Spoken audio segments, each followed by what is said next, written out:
PC build करने का सोच रहे हो? आओ तुम्हें पीसी की जान दिखाते हैं। ओ भाई क्या खतरनाक बड़ी चीज लाया आज। कैमरे के फ्रेम में तो पूरा नहीं आ रहा है, ये दूसरे कैमरे में दिखाना पड़ेगा। प्रस्तुत है भाई अपना एंटेक फ्लक्स प्रो, एक फुल टावर कैबिनेट है भाई ये, इसलिए मेरी हाइट से भी ज्यादा लंबा हो रहा है। टेबल रखी हुई है गाइस, हमने मजाक कर रहे हैं। कैबिनेट भाई पीसी का सबसे इंपॉर्टेंट कंपोनेंट होता है, लेकिन उसी को सबसे ज्यादा इग्नोर करते हैं लोग और सबसे एंड में जाकर के चूज करते हैं। तो आज इस वीडियो में तुम्हें पता चलेगा ऐसा क्यों। करें फिर शुरू।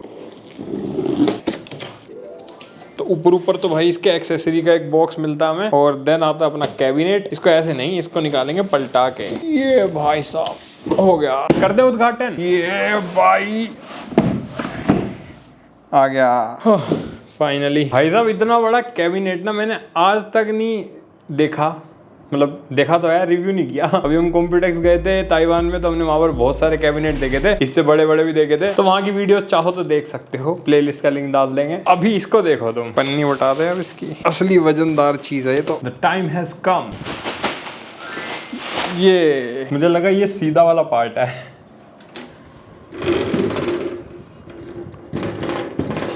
हो गया फ्रेम सेट, अब सही दिख रहे होंगे हम तुम्हें। तो पहले इसका एक्सेसरी वाला बॉक्स दिखाया था भाई। इसके अंदर हमें काफी सारी चीजें मिलती है, जैसे कि एक तो बहुत ही मोटी पुस्तक यूजर मैनुअल से भरी हुई, सारी डिटेल इसमें मिलेंगी तुम्हें। एक हमारा स्क्रूज का भंडार, बिल्कुल ऐसे डब्बे में डाल के दिया भाई इन्होंने। और दो हमारे पास मेटल की मैश आती है इसके अंदर, और केबल टाइज भी मिलती है केबल मैनेजमेंट के लिए। और एक हमें पीएसयू के लिए अटैचमेंट मिलती है, ये मैं दिखाऊंगा आगे की कहाँ लगेगी। बाकी भाई प्रूफ दिया है इन्होंने, सर्टिफिकेशन। ये जो हमारे कैबिनेट के आगे वुड यूज कर रखी है इन्होंने, वॉलनट वाली सॉलिड वुड, और इसका सर्टिफिकेट कोड भी इन्होंने मेंशन किया है। भाई साहब टुकड़ा भेजा है अलग से काट के, ऑथेंटिकेशन गाइस। और हाँ, इस वाले कैबिनेट में एंटेक की तरफ से तुम्हें 2 साल की वारंटी मिलेगी। अब इसकी प्यार भरी सुंदरता देखते हैं भाई। सामने की तरफ हमें एक बहुत ही बढ़िया आयरन मैश मिलती है, और यहाँ पर वुडन पूरा एकदम ऐसे फ्रंट का स्ट्रक्चर देखने को मिलता है हमें। और ये दिखाई दिया मैंने कि असली वॉलनट वुड यूज कर रखी है इन्होंने। एंड यहाँ पर एंटेक की ब्रांडिंग भी नीचे की साइड एनग्रेव कर रखी है, और ये भी एक पैटर्न सा जो बना हुआ है ना सामने, ये बढ़िया लग रहा है। बाकी एक सबसे बढ़िया चीज इस कैबिनेट की कि सारे लगभग जितने भी पार्ट्स हैं वो इजीली डिटैचेबल है, कोई भी तुम्हें स्क्रू नहीं खोलना किसी के लिए। तो इसका जो ये फ्रंट पैनल है ये बाहर आ जाता है बिना किसी टूल के यूज करे। ऐसे तुम्हें नीचे हाथ देना है और खींचना है भाई, आराम से बिल्कुल बाहर आ जाएगा। एंड फैन वगैरह लगे हुए हैं, अगर क्लीनिंग करनी है तो वो भी हो जाएगी, या फिर कोई कस्टमाइजेशन करनी है फैन वैन हटा के, तो वो भी बड़ी इजीली कर सकते हो। सिमिलर तरीके से भाई इसके सारे पैनल्स को तुम निकाल सकते हो, फिर चाहे वो अपना ये कांच ही क्यों ना हो। यहाँ से इसको पुल करना है एंड बहुत ही आराम से हमारा टेम्पर्ड ग्लास बाहर आ जाएगा, एंड पीसी के अंदर की चीजें बड़े आराम से एक्सेस हो जाएंगी भाई। एंड टॉप भी अपना ऐसे ही बड़े आराम से ऊपर हो जाता है। और जो ये वाला मेटल का पूरा साइड वाला पार्ट है हमारा, ये भी बड़े आराम से टेम्पर्ड वाले ग्लास की तरह ऐसे बाहर आ जाता है। केबल मैनेजमेंट एक्सेस करना भी बड़ा इजी है इसके अंदर। एंड फाइनली अपना डस्ट फिल्टर जो इसके नीचे लगा हुआ है, एंड ये ऐसी सी ट्रे है, मैश लगी हुई है इसके अंदर। जो भी मिट्टी विट्टी होगी सब साफ सफाई करके इसमें से निकालो, सफा क्लीन सेटअप होना चाहिए एकदम। पीसी को मेंटेन करना काफी ज्यादा आसान हो जाता है, क्योंकि पूरा ही DIY सिस्टम दे दिया इन्होंने। बाकी इसके अंदर हमारे पास बहुत सारी मैश और ग्रिल लगी हुई है, जिससे कि एयर फ्लो काफी ज्यादा तगड़ा हो जाता है। सामने की तरफ तो तुमने देख ही लिया, टॉप पर भी हमें ऐसी सी सिमिलर एक मैश मिलती है। यहाँ PSU की साइड पर भी पूरी मैश लगी हुई है भाई, सेम तरीके से दूसरी साइड पर भी है ऐसी मैश। बाकी नीचे से भी पूरा हवादार सिस्टम है इसके, तो किसी भी डायरेक्शन में तुम एयर फ्लो को मेंटेन कर सकते हो। बाकी इसके अंदर हमें 6 फैन मिलते हैं प्री इंस्टॉल्ड, मतलब लगे लगाए कैबिनेट के अंदर ही, जिसमें से जो हमारे फ्रंट वाले फैंस है ना ये एडजस्टेबल हैं। या देख सकते हो 5 अलग अलग एडजस्टमेंट्स हमें इसके अंदर मिलती है। जस्ट ये जो 3 फैन का मॉड्यूल है ये पूरा अटैच्ड है, इसको तुम्हें उठा करके ऊपर शिफ्ट करना है या नीचे शिफ्ट करना है, बड़े आराम से हो जाएगा। सिमिलरली अगर तुम फ्रंट में AIO फिट करते हो ना, तब भी ये चीज तुम्हारे काफी काम आएगी। पर ये सारे ही फैंस ना हमारे नॉन RGB हैं, तो अगर तुम्हें RGB वाले फैंस चाहिए तो खुद से फिट कर सकते हो अगर चाहो तो। बाकी ये मिनिमलिस्टिक और ऐसे प्रोफेशनल लुक के हिसाब से बनाया, तो इसलिए इन्होंने RGB फैन इसमें नहीं दिए। और इन फैंस को कंट्रोल करने के लिए हमारे पास मिलता है ARGB PWM हब, जो हमारे मदरबोर्ड के साथ इन फैंस को सिंक कर देगा। और ये सारे फैंस क्योंकि PWM वाले हैं, तो मतलब इनकी स्पीड वगैरह सारी चीजें सॉफ्टवेयर के थ्रू कंट्रोल हो सकती है। बाकी वर्टिकल एंड हॉरिजॉन्टल कूलिंग दोनों टाइप के मैकेनिज्म तुम इस कैबिनेट में बना सकते हो, जैसा भी तुम बिल्ड करोगे उस हिसाब से, क्योंकि इन्होंने पूरा मैश वाला सिस्टम अच्छे से दे रखा है चारों तरफ से। अब सामने की तरफ इसके अंदर जो 3 फैन लगे हुए हैं वो 140 mm के ट्रैंक्विल वाले फैंस हैं, और एक सिमिलर फैन हमारा पीछे की तरफ लगा हुआ है। बाकी जो नीचे वाले 2 फैन है हमारे, ये 120 वाले हैं। अब सबसे खतरनाक फीचर इस कैबिनेट का है भाई कि हमारे PSU को हम किसी भी तरीके से माउंट कर सकते हैं। मैक्स PSU की लेंथ देख सकते हो कि कितनी बड़ी PSU इसमें फिट हो जाएगी भाई। तो इसके अंदर ना हमें एक्सटेंशन केबल मिलती है, तो जो PSU वाला नीचे का एरिया है इस वाले पूरे पार्ट को हम रिमूव कर सकते हैं और यहाँ पर जो हमारी PSU की पावर लगेगी ना उसी की एक्सटेंशन केबल इसके अंदर हमें मिलती है। यहाँ पर ऐसे देख सकते हो, तो ये वाला पार्ट हमारे PSU के अंदर चला जाएगा। अब इसका फायदा सबसे बड़ा ये है कि PSU को अगर किसी भी डायरेक्शन में तुम्हें माउंट करना है ना, 4 तरह की अलग अलग ओरिएंटेशन में तुम इसको माउंट कर सकते हो, जिससे कि तुम्हें किसी भी टाइप का एयर फ्लो अगर बनाना है ना अपने पूरे कैबिनेट में, जैसा भी तुम बिल्ड करोगे उसकी पूरी छूट मिल जाती है भाई तुम्हें। जैसे कि यहाँ देख भी सकते हो सामने अपने स्क्रीनशॉट में कि अलग अलग तरीके से ऐसे माउंट कर सकते हैं हम PSU को, तो कस्टमाइजेशन भर भर के मिलती है। बट अगर तुम्हें रेगुलर तरीके से PSU माउंट करनी है, ये सब झंझट नहीं करना, तो इसको रिमूव करके ये हमें जो एक एक्स्ट्रा ब्रैकेट मिलता है ना, इसको यहाँ पर भाई फिट कर देना। फिर जैसे हर कैबिनेट में PSU लगाते हो वैसे तरीके से लगा सकते हो, तो ऐसी कोई दिक्कत वाली बात है नहीं मतलब। एंड ये जो मैंने स्टार्टिंग में 2 आयरन मैश दिखाई थी, ये लगेगी भाई अपनी यहाँ पर, जैसे हमारी एक तो यहाँ पर लगी हुई है। एंड अगर इन फैंस को तुम रिमूव करते हो बाय एनी रीजन, तो उनको ढकना भी तो पड़ेगा ना भाई। एक पार्ट यहाँ लगेगा अपना, एक पार्ट यहाँ,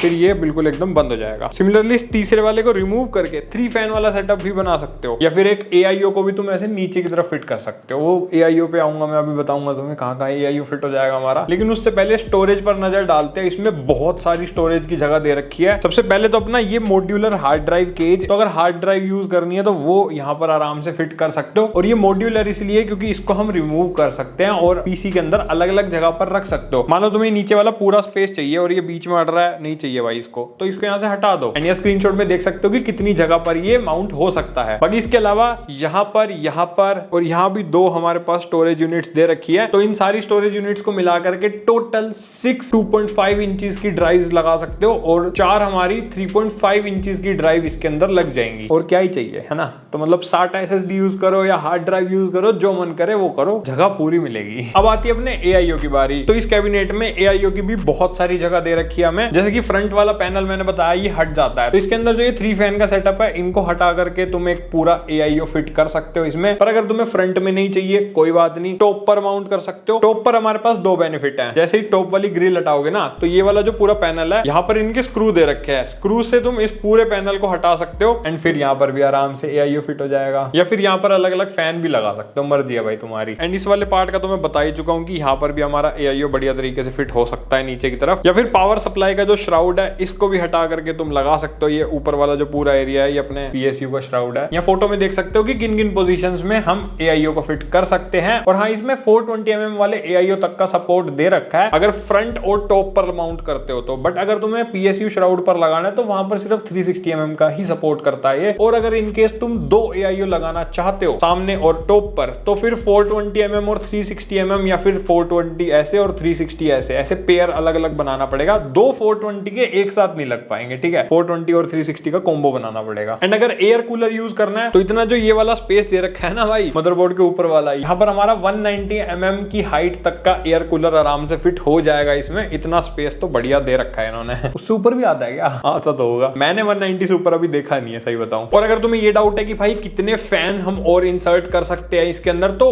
उसका भी तुम स्क्रीनशॉट में यहाँ देख सकते हो कि इतने सारे फैंस तुम लगा सकते हो इन पोजीशंस के ऊपर। ये जो येलो कलर से हाईलाइट हो रहा है, मतलब फुल टावर कैबिनेट में जो फुल कस्टमाइजेशन होनी चाहिए वो सारी हमें मिलती है। बाकी जो PSU के पास का हमारा ये वाला पार्ट है ना, इस ग्रिल को भी हम हटा सकते हैं। एंड हटा करके तुम आराम से भाई सारी चीजों को सेट वेट कर सकते हो, निकाल सकते हो। प्लस जब हमारी PSU आएगी ना, तो उसका माउंट यहाँ पर लगाने के काम आएगा, तो ये स्पेस तब एक्सेस कर सकते हो। अब मदरबोर्ड की बात करें तो इतना बड़ा खाली स्पेस इसमें जो हमें मिलता है ना भाई, इसमें हर तरह का मदरबोर्ड आराम से फिट हो जाएगा। चाहे बड़े से बड़ा लगाना हो, EATX, हाँ उसी की बात कर रहा हूं। तो EATX, ATX और ITX तो लगी जाएगा। तो हर तरह का मदरबोर्ड इसमें सपोर्टेड है, बढ़िया फिट कर सकते हो। एंड सिमिलरली अगर ग्राफिक कार्ड फिट करना है तो इसके अंदर फुल साइज 5090 तक का भी ग्राफिक कार्ड फिट कर लो। लेंथ की बात करें तो 455mm तक का ग्राफिक कार्ड इसमें बढ़िया तरीके से फिट हो जाएगा। तो 5090 भी आराम से आ जाएगा, फुल साइज 3 फैन वाला। और हाँ, ग्राफिक कार्ड को वर्टिकली भी प्लेस कर सकते हो। वर्टिकल माउंट उसके लिए तुम्हें अलग से लेना पड़ेगा, उसके हेल्प से वर्टिकली भी इसमें घुसा सकते हो। यहाँ अच्छी खासी स्पेस हमें दे रखी है उसके लिए। अब आता है सबसे क्रूशियल पार्ट भाई केबल मैनेजमेंट। अगेन इस पर भी कोई ध्यान नहीं देता। तो हमारे इस कैबिनेट में ये लगी लगाई केबल टाइज हमें मिलती है। 4 केबल टाई लगी लगाई है जिससे तुम ऐसे बढ़िया तरीके से केबल को मैनेज कर सकते हो। इसके अलावा फ्रंट में हमारी केबल ज्यादा ना दिखे तो उसके लिए यहाँ पर ऐसे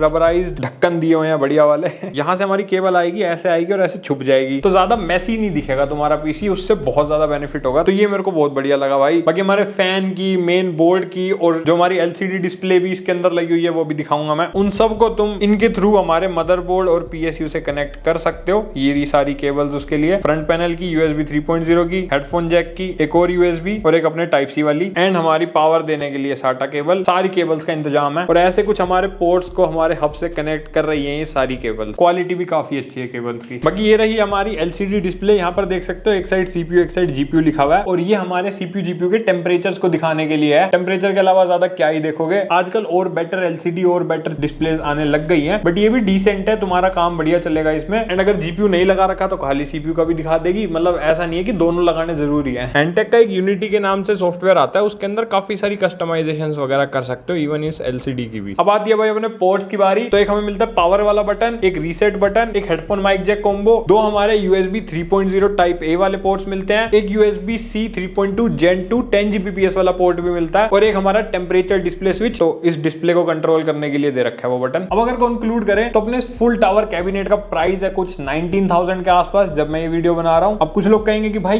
क्या बात कर रहा, इतना महंगा कैबिनेट कौन लेगा। अब इतना महंगा क्यों है वो भी तो देखो ना भाई। एक तो ये फुल टावर है, सारी कस्टमाइजेशन मिलती है, हर चीज का इसमें सपोर्ट दे रखा है और ये सिर्फ फ्लैगशिप पीसीज के लिए है। मतलब अगर तुम्हें बहुत ही बड़ा बल्कि एकदम फुल कस्टमाइज्ड पीसी चाहिए तुम्हें, जिसके अंदर हर चीज भाई अपने हिसाब से करनी है, तो उन्हीं लोगों को ये टारगेट करता है। तो अगर तुम एक बहुत ही महंगा बिल्ड करना चाह रहे हो ना, बट तुम्हें एक ऐसा कैबिनेट चाहिए कि बिल्कुल मिनिमलिस्टिक और प्रोफेशनल दिखे, ज्यादा ऐसे चमक धमक या गेमिंग लुक नहीं चाहिए। मतलब वो सब्जेक्टिव हो सकता है तुम्हें पसंद हो, मुझे भी पसंद है, बट कई लोगों को नहीं भी होती, तो उन लोगों के लिए काफी अपीलिंग ये हो सकता है भाई। बाकी मेरे को अपने ओपिनियन कमेंट सेक्शन में बताना कि तुम इसके बारे में क्या सोचते हो और ये कैबिनेट तुम्हें कैसा लगा। बाकी पीसी बिल्ड अभी हमने रिसेंटली किया था RTX 5060 Ti वाला, तो उसकी वीडियो देखना चाहो तो देख सकते हो। बाकी लाइक सब्सक्राइब जरूरी है, वो भी कर देना। हम मिलेंगे अगली वीडियो में, तब तक के लिए बाय बाय।